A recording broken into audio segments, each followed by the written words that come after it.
Bueno, entonces vamos a comenzar, como le decía antes, ahí lo puedo solucionar. El mecanismo de parto no ofrece ninguna dificultad, sale en todos lados de la misma forma y es muy conciso y lo que vamos a enfocar ahora es el mecanismo de parto en presentación pelviana, en presentación cefálica de vértice. Pero antes, no sé si cuando vieron móvil fetal, vieron los fenómenos activos del trabajo de parto, que son los acontecimientos responsables en desencadenar el trabajo de parto en sí, que son dos, que son las contracciones uterinas, el fenómeno activo más importante, que las tenemos presentes en todo el embarazo. El útero se va cada vez haciendo más sensible a la acción de la endógena de la oxitocina y a los movimientos activos del trabajo del feto. Entonces, eso genera contracciones que se van intensificando en el trabajo, en el transcurso del embarazo, para llegar en el último trimestre o en el último mes a hacer las contracciones de Braxton Hicks, que son las responsables del trabajo de parto. Estas contracciones tienen un ritmo, tienen una intensidad y tienen un tono. Normalmente el tono durante el embarazo es un tono muy bajo, que no es perceptible por la madre. Las contracciones la madre las puede percibir durante todo el embarazo, pero son contracciones indoloras. Y la intensidad va generalmente aumentando a medida que avanza el embarazo, hasta hacerse en el último mes o en el momento del trabajo de parto rítmicas, regulares e intensas. Son las contracciones de Braxton Hicks, que son en el momento del trabajo de parto, son de 3 a 5 contracciones en 10 minutos, con una intensidad de 80, con un tono de 80 milímetros de mercurio aproximadamente, y una intensidad que va de los 35 a los 40 segundos de duración. Y el segundo efecto más importante que tiene el trabajo de parto, que son los pujos durante el periodo expulsivo. Eso es, la madre pone en marcha los mecanismos propios abdominales, en los cuales ejerce una contracción durante el periodo expulsivo, que es lo que ayuda a la salida del feto. ¿Se entiende? Sí, doctor. Vamos bien. Entonces esos son los pujos durante el periodo expulsivo. Los fenómenos pasivos es una consecuencia que sufre el organismo en base a los fenómenos activos. ¿Cuáles son los fenómenos pasivos? Como el nombre lo dice, es la formación del segmento inferior. El segmento inferior es la porción ítmico-cervical, en la cual tiene fibras musculares muy gruesas, y cuando por efecto de las contracciones de Braxton Hicks estas fibras musculares se distienden, se adelgazan y forman el segmento inferior.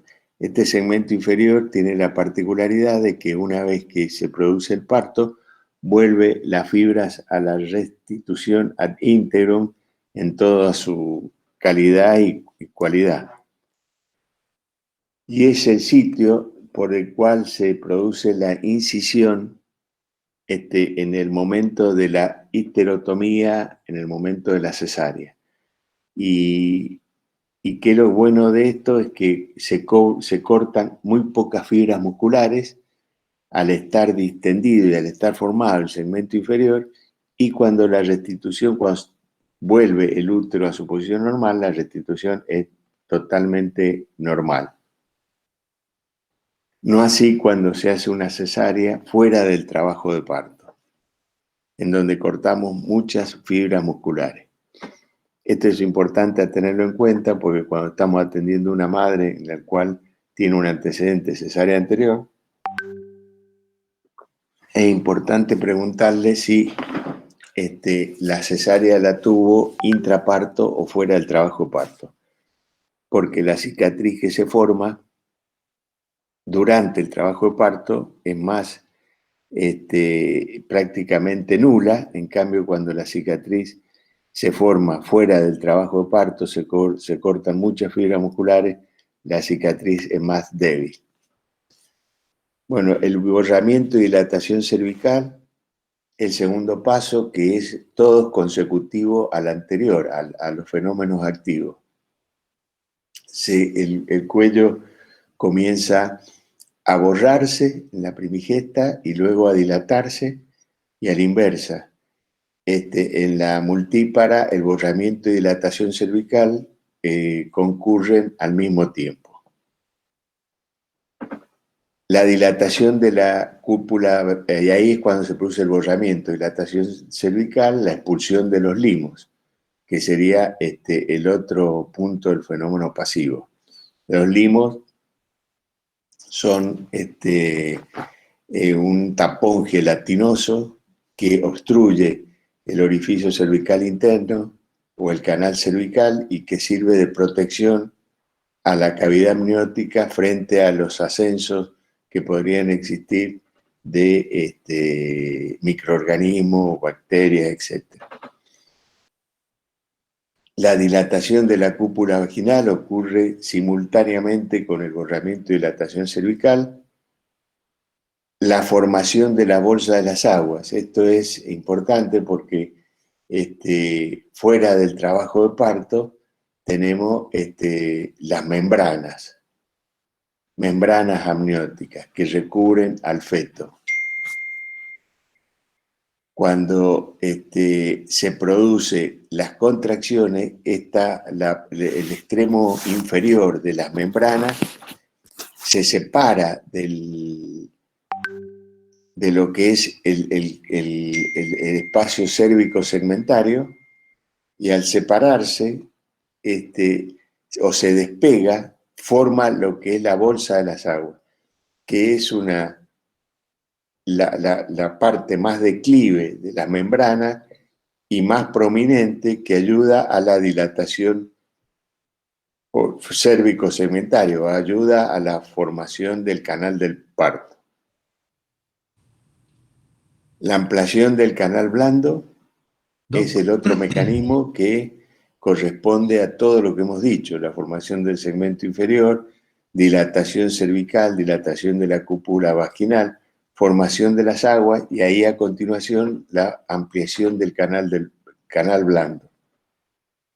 Y los mecanismos del parto, que son los que vamos a ver, y los fenómenos plásticos, que son los fenómenos que surge, que presenta el feto después del trabajo de parto. Los Profe, fenómenos plásticos. ¿Cómo? profe, ¿le podría pedir que acepte a algunos compañeros que están esperando a ser A aceptados? ver, eso le voy a pedir, como es a las 8, no se tienen que movilizar a ningún lado. Es importante que estén todos a las 8, porque esto va interrumpiendo, a ver si los puedo ver. Sí, no sé. Tengo que suspender toda la clase, volverla toda para atrás. Entonces tenemos que hemos dado hasta las 7, 8 y 7, 8 y 8 hemos empezado. Tenemos que respetar el horario. El mecanismo del parto o fenómenos, a ver si... ¿no?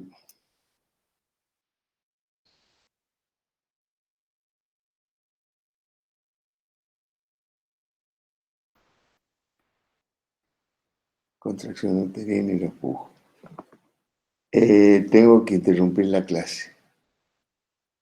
Fenómenos mecánicos son los, como dijimos, las contracciones uterinas, y los fenómenos plásticos son los que produce el feto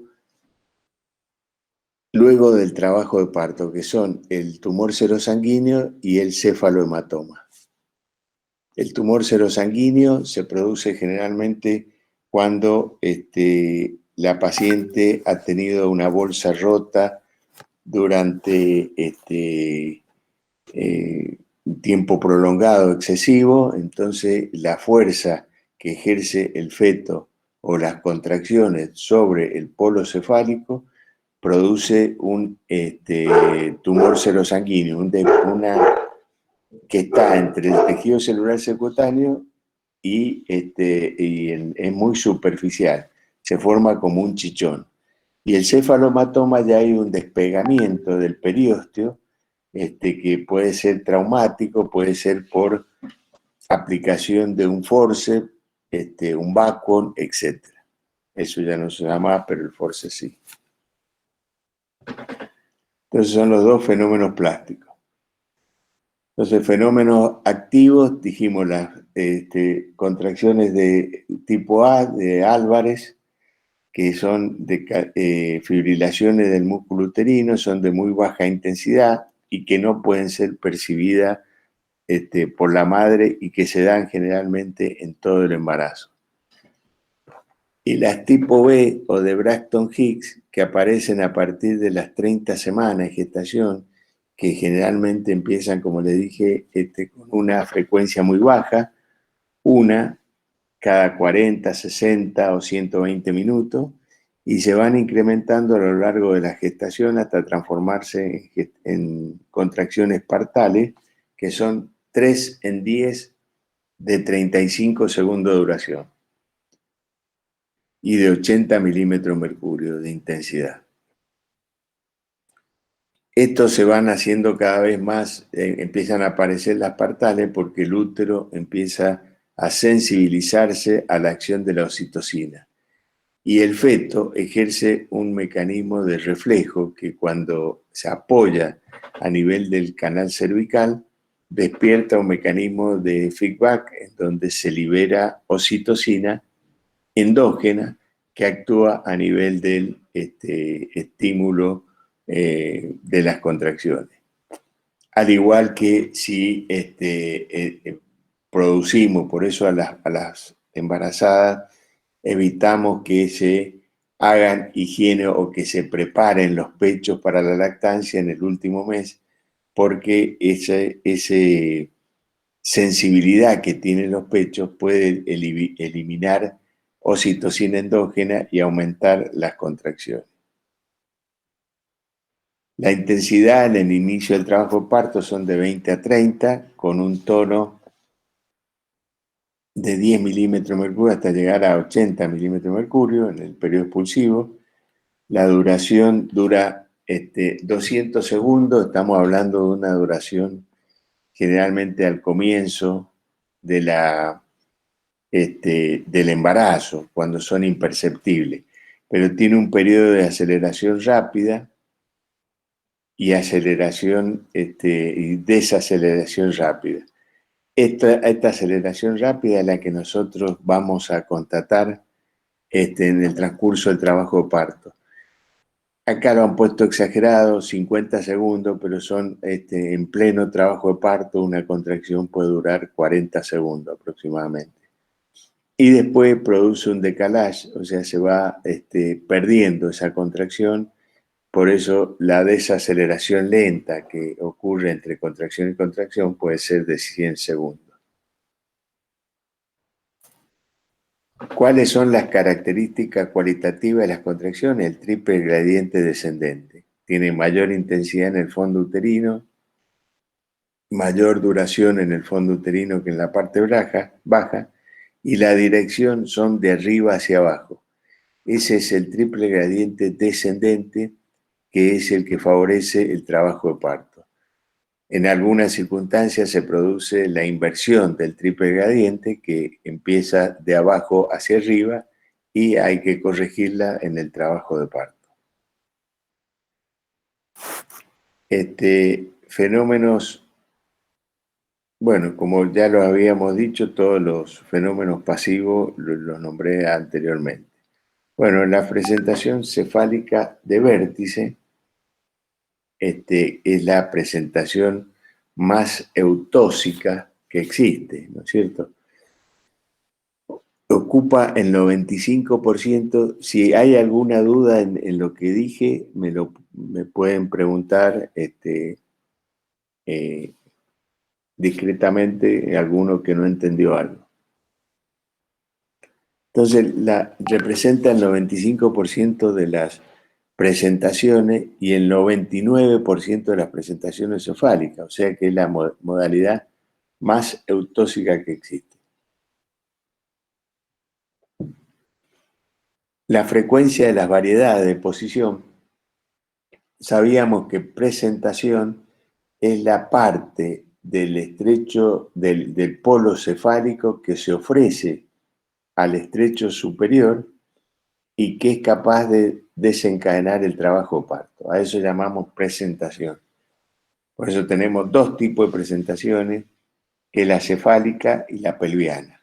La transversa no es una presentación, sino que una situación, porque no se ofrece nada al estrecho inferior, al estrecho superior, y no puede desencadenar por sí solo el trabajo de parto.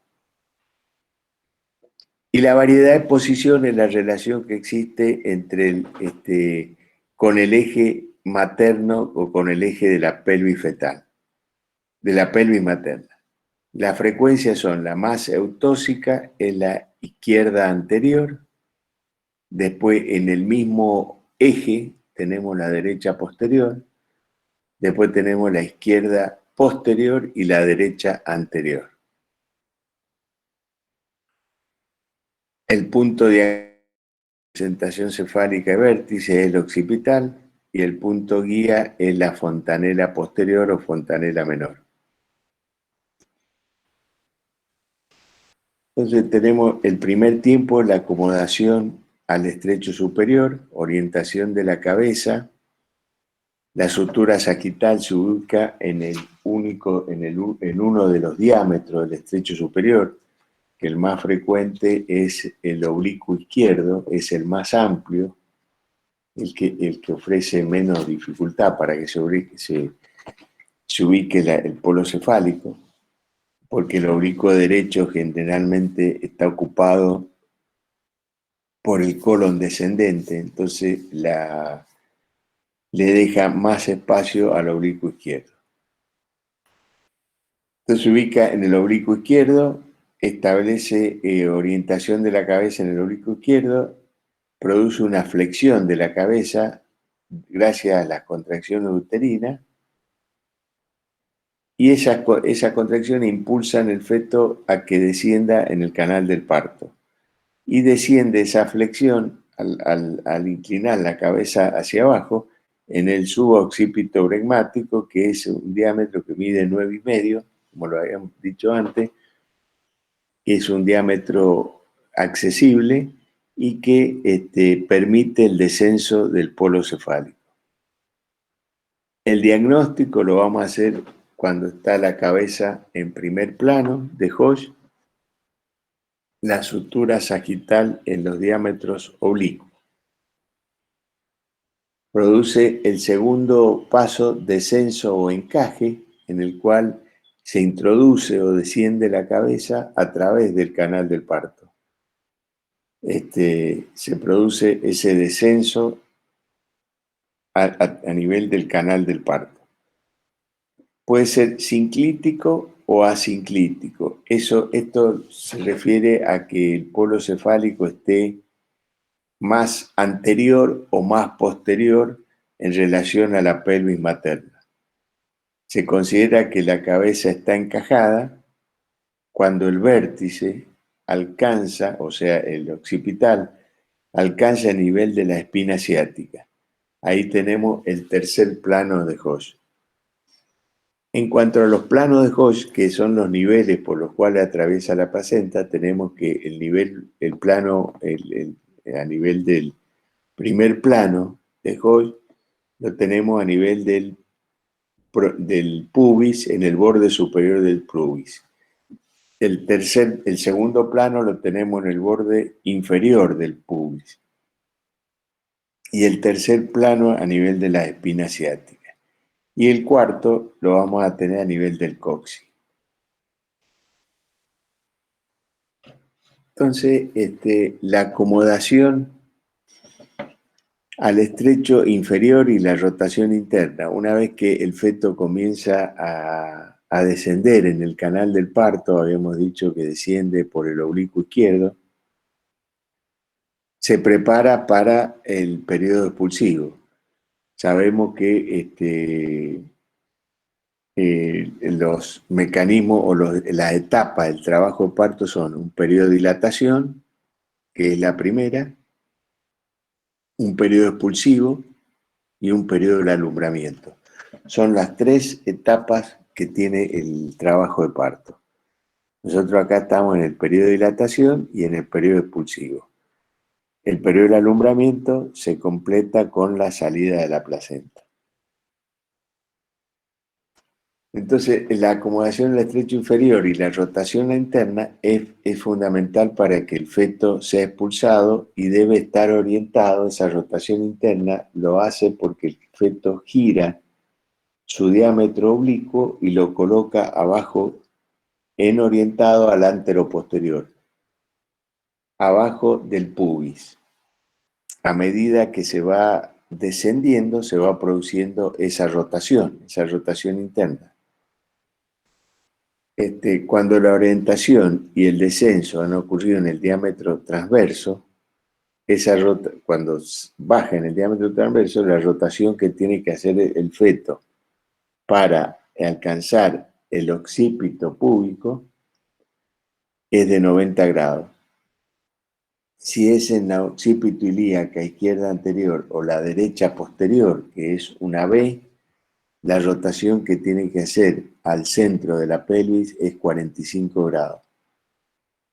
Y si se realiza en una occipito ilíaca posterior o occipito ilíaca derecha anterior, o derecha posterior, es de 135 grados. Y ya cuando está en un occipito sacra, es de 180 grados. ¿Se entiende? Esa es la rotación que tiene que hacer el feto. Por supuesto que no es fácil y no es tan sencilla como lo estamos contando. La occipito ilíaca izquierda anterior, que es la más eutóxica, esa rota con facilidad.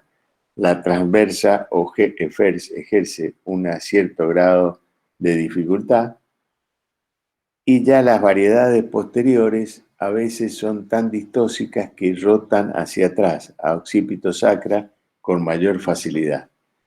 Cuando tenemos una occipito ilíaca izquierda posterior, que es la más distóxica de todas, es muy raro que el feto pueda descender en ese diámetro.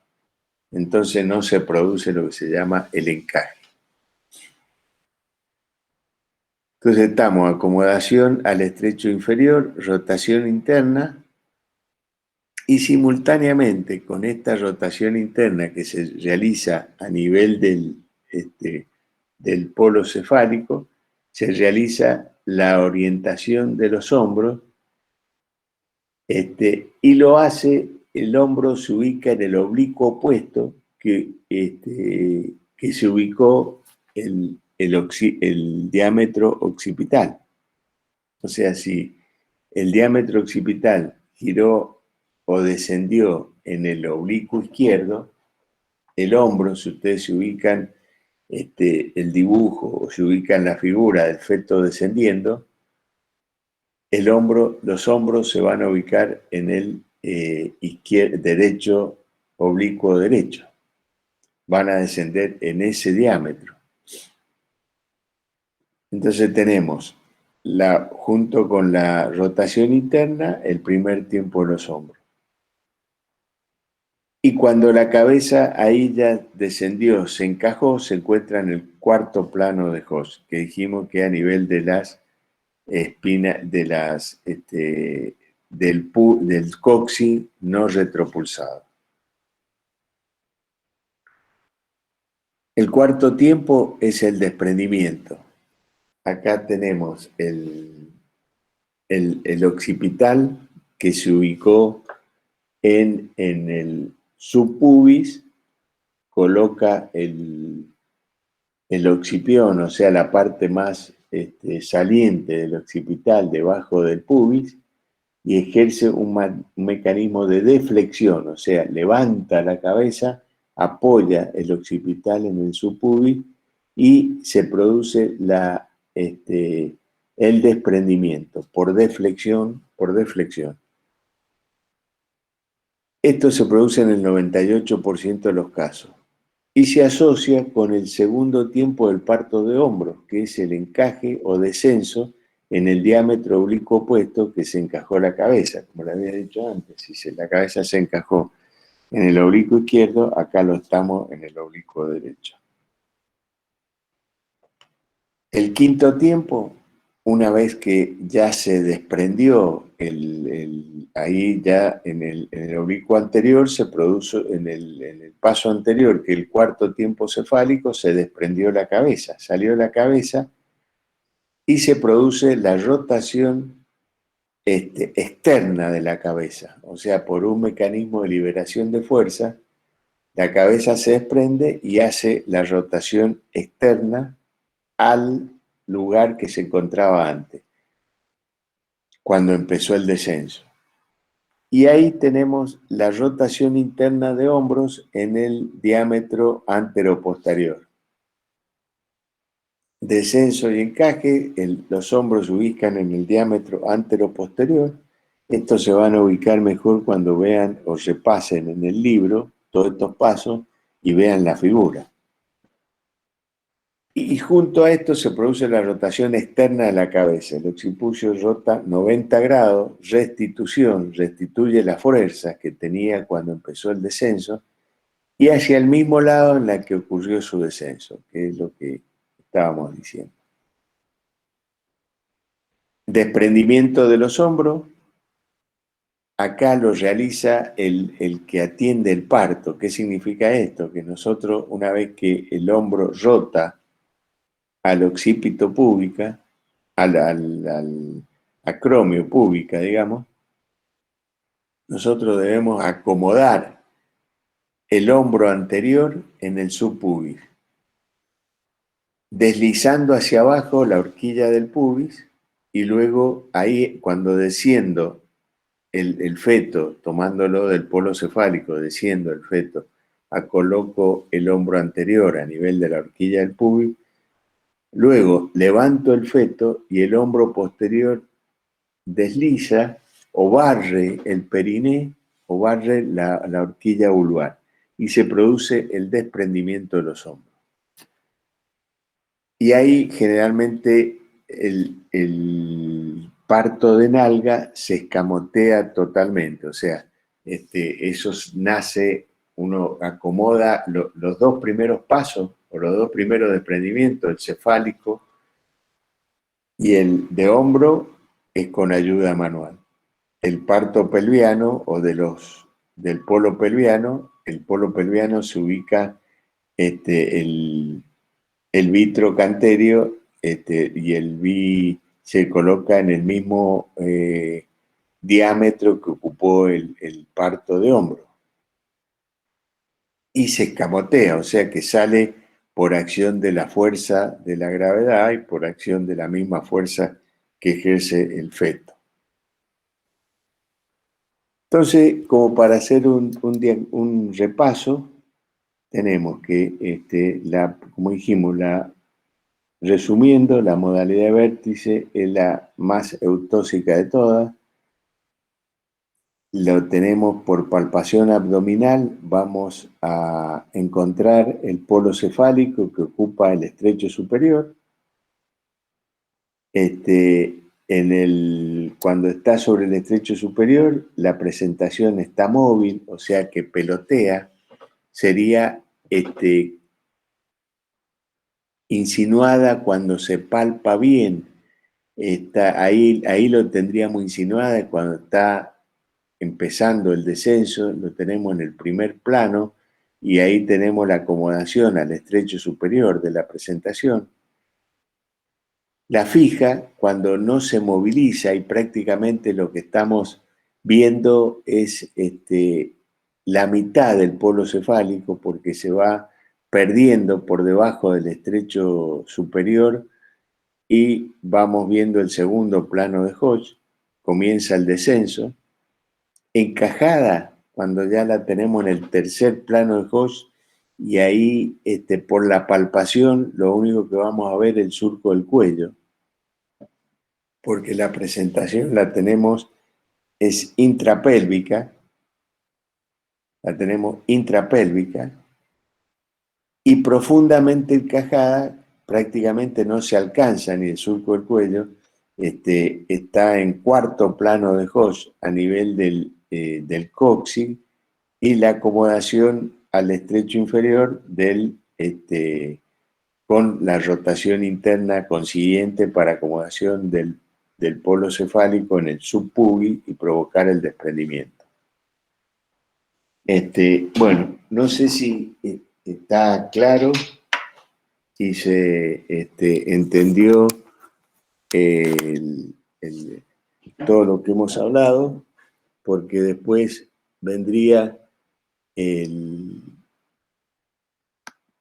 la presentación pelviana, que es punto de otro teórico.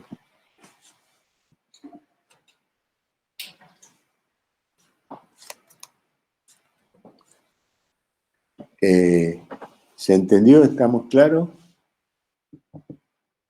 ¿Hola? ¿Hola? Sí, doctor. Sí, doctor, se entendió re bien. ¿Se entendió bien? Bueno, no sé si tienen alguna duda. Si no, terminaríamos el teórico acá. Si el parto pelviano sería motivo de otro teórico. Si hay alguna pregunta. Simplemente mediante la palpación abdominal se puede saber cuál es la ubicación del feto, cómo está descendiendo. Sí, por supuesto. La palpación abdominal son cuando vean examen físico, se llaman maniobras de Leopold. Son 4 maniobras de Leopold. La primera maniobra, con las 2 manos, abarcamos el fondo uterino. Y ahí vamos a ver la parte del feto que se encuentra en el fondo uterino. Vamos a ver si es un polo blando, duro, si pelotea o si no pelotea. Generalmente, como si nos referimos a la presentación cefálica, en la primera maniobra de Leopold, vamos a encontrar un polo blando que no pelotea, que abarca casi todo el fondo uterino. La segunda maniobra es recorriendo los flancos de la madre, del abdomen, y vamos a determinar la parte lisa, convexa, regular, y una parte anterior en la cual vamos a tener irregularidades que corresponden a los miembros fetales, y la parte lisa, columna. La tercera maniobra, giramos el cuerpo y nos ponemos viendo, la primera es viendo la cabeza de la paciente. Y la tercera maniobra ya debo rotar yo y ver los pies de la paciente, y con las 2 manos trato de tocar el polo que se ofrece al estrecho superior. Este va a ser un polo duro, pelotea, generalmente pelotea, duro, renitente. Entonces estamos ahí, corroboramos que es una presentación cefálica. Y la cuarta maniobra corrobora con una sola mano, unimanual, lo que hemos determinado con la tercera, que sea una presentación cefálica. Entonces con la cuarta maniobra abarco todo el polo cefálico y trato de girar o mover la presentación. Esas son las maniobras de Leopold que lo establecemos en el examen físico de la paciente, de la embarazada. ¿Se entendió? Perfecto, doctor. Gracias. Bueno, chicos, el próximo teórico no sé cuándo lo tienen, pero es presentación pelviana. ¿Será el viernes, puede ser? O no sé cuánto es la... ¿Saben ustedes? La semana que viene, porque este viernes es feriado. Sí, sí. Bueno, nos vemos entonces en el próximo teórico, que el mío creo que es de rotura prematura de membrana la otra semana, o el otro ciclo. Bueno, que pasen una feliz Semana Santa. Gracias. Gracias, doctor. Hasta luego. Gracias. Hasta Todo lo luego. mismo para usted. Gracias, Hasta luego, hasta doctor. luego. Gracias. Chao, chicos. Doctor, una consulta. Sí. Perdón.